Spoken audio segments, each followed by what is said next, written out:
যদি ভারত বাংলাদেশে আক্রমণ করে তাহলে কি হবে? বর্তমান সময়ে বিশ্বজুড়ে যুদ্ধের ছায়া যেন গনিয়ে এসেছে। ইউক্রেন রাশিয়া সংঘাতের পর থেকে দক্ষিণ এশিয়াতেও যেন উত্তেজনার বাতাস বইছে। বিশেষ করে বাংলাদেশ ও ভারতের মধ্যে রাজনৈতিক টানাপোড়েন, সীমান্ত উত্তেজনা এবং আন্তর্জাতিক রাজনীতির জটিলতা অনেকের মনে একটাই প্রশ্ন তৈরি করেছে: যদি ভারত বাংলাদেশে হামলা চালায় তবে কি করতে পারে? ভারতের সামরিক শক্তি ও বাস্তবতা। ভারত পৃথিবীর দ্বিতীয় বৃহত্তম সেনাবাহিনী পরিচালনাকারী দেশ, যার মোট সৈন্য সংখ্যা প্রায় 13 লক্ষ। এদের বড় একটি অংশ অভ্যন্তরীণ সন্ত্রাসবাদ, বিদ্রোহ এবং সীমান্ত উত্তেজনা সামলাতে ব্যস্ত। কাশ্মীর, মধ্য ভারত ও উত্তর পূর্বাঞ্চলের 7 সিস্টার রাজ্যগুলোতে সেনা মোতায়েন রাখতেই হয়, কারণ এসব এলাকা বরাবরই বিচ্ছিন্নবাদীদের কারণে উত্তপ্ত থাকে।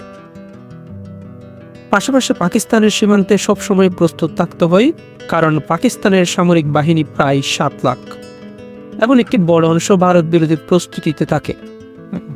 এছাড়াও বাংলাদেশে ভারতের প্রচুর পরিমাণে বিদ্বেষ রয়েছে। এছাড়াও ভারতের চীন সীমান্তেও 3 লাখেরও বেশি সৈন্য মোতায়েন থাকে। এইসব মিলে ভারতের আসল অ্যাভেলেবল আক্রমণ বাহিনী মাত্র 2 লাখের মতো। বাংলাদেশ সেনাবাহিনী কতটা প্রস্তুত?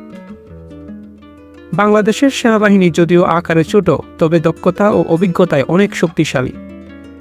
জাতিসংঘ মিশনে অংশ নেওয়ার কারণে তাদের বাস্তব যুদ্ধের অভিজ্ঞতা অনেক বেশি।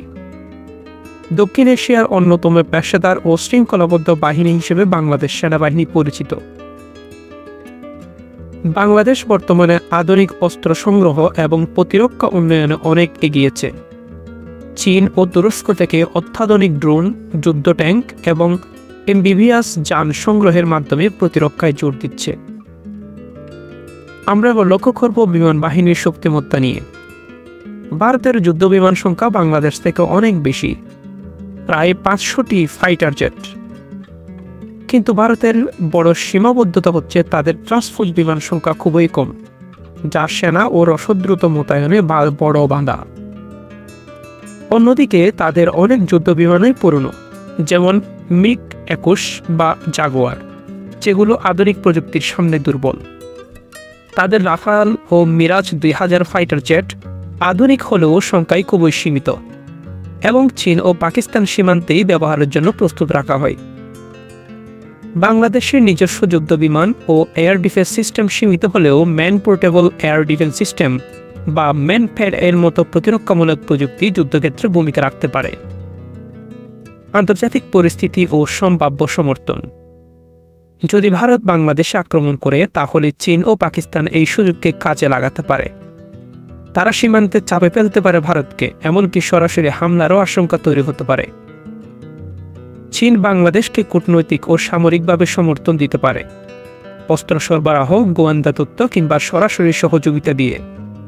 একদিকে ভারত ব্যস্ত থাকবে বাংলাদেশের সাথে, অন্যদিকে 7 সিস্টার অঞ্চলগুলোতে বিদ্রোহ বেড়ে যাবে। যুদ্ধের ফলাফল ও মানবিক বিপর্যয়। যুদ্ধ মানেই ধ্বংস। ভারত যদি বাংলাদেশে আক্রমণ করে, হয়তো তারা পুরোপুরি দখল নিতে পারবে না, কিন্তু হাজার হাজার নিরীহ মানুষ মারা যাবে, ধ্বংস হয়ে যাবে অবকাঠামো, অর্থনীতি ভেঙে পড়বে। একই সাথে ভারতের ক্ষয়ক্ষতি হবে ব্যাপক। পাকিস্তান ও চীনের হামলার সম্ভাবনা বাড়বে, উত্তর পূর্বাঞ্চলে বিচ্ছিন্নবাদ আরও তীব্র হবে। সুতরাং পরিশেষে আমরা বলতে পারি, বাংলাদেশ ও ভারতের মধ্যে সামরিক সংঘর্ষ কোনোভাবেই দুপক্ষের জন্য ভালো ফল বয়ে আনবে না। রাজনৈতিক দ্বন্দ্বের সমাধান হওয়া উচিত কূটনৈতিকভাবে, যুদ্ধের মাধ্যমে নয়।